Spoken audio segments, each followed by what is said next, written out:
When looking at the Force users in the game, we took a step back and decided what would we want to play and what would the fan want to play. We want to give players the opportunity to be the heroic Jedi like Luke Skywalker, or the darker, more avenging type of Jedi like his father Anakin.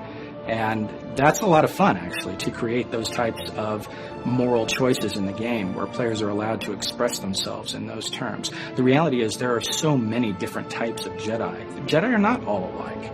In Knights of the Old Republic, you were very much, you were an outsider. You were somebody who had lived their life and discovered that they were Force sensitive and then were brought into the Jedi Order on Dantooine. In the Old Republic, where, you were a Jedi to begin with, you've always been a Jedi. You're a part of that culture. You were raised according to their codes of honor. You've lived in that mindset all your life. My favorite thing about the look of the Jedi ship is kind of the rounded, sleek, red, almost hot rod look that they've got going. It looks like a very fast ship. But also, if something is there to interfere with your treaty making or anything, it's got to have some big guns to fend that off as well.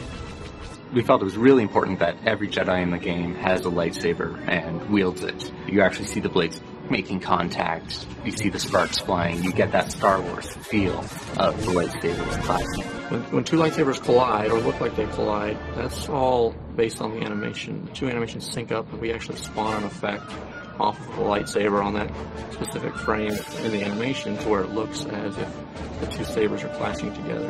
We'll call it a flash effect and flare out the lightsabers a little bit, make it look like they've contacted each other.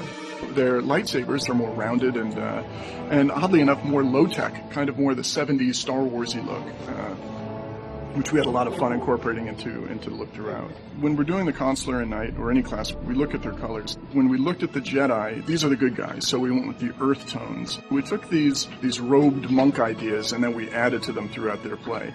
So these guys look anywhere from, armored, robed monk guys, all the way up into people that might look like they're from in the Senate.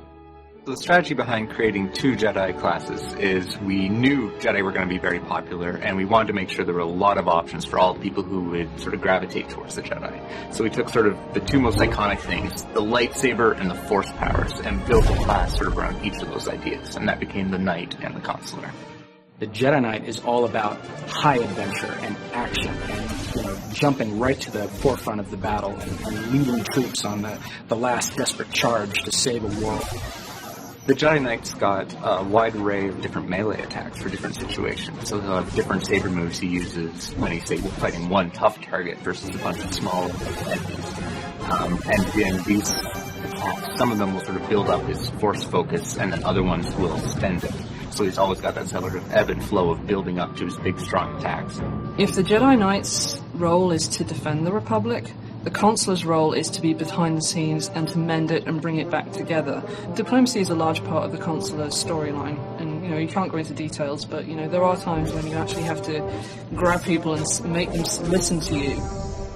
The Jedi Consular has actually a wide array of playstyles. If you like playing the sneaky rogue, we have a build there for you. If you like supporting your allies and controlling enemies, we have a role there. And we also have a straight-up damage role, where you're just smashing things with telekinetics. We've actually also built it so that if you do go down the healing route, your companion becomes more powerful as you level up as a healer. I like to have us think of as their powers as being kind of like a clean or focused energy, whereas their effects are going to be kind of like the cooler tones, kind of the greens and blues, and also pretty symmetrical.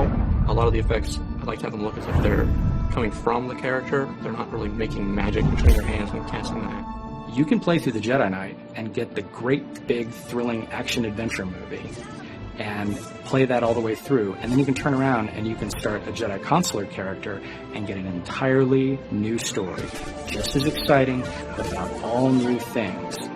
If you want to get sort of the complete Jedi experience from Tor, you'd need to go through sort of both classes and experience different pieces of the puzzle. If you've been playing through sort of classes on the same side and then go through and replay them again, you'll do it with a much greater understanding. You may make some choices differently.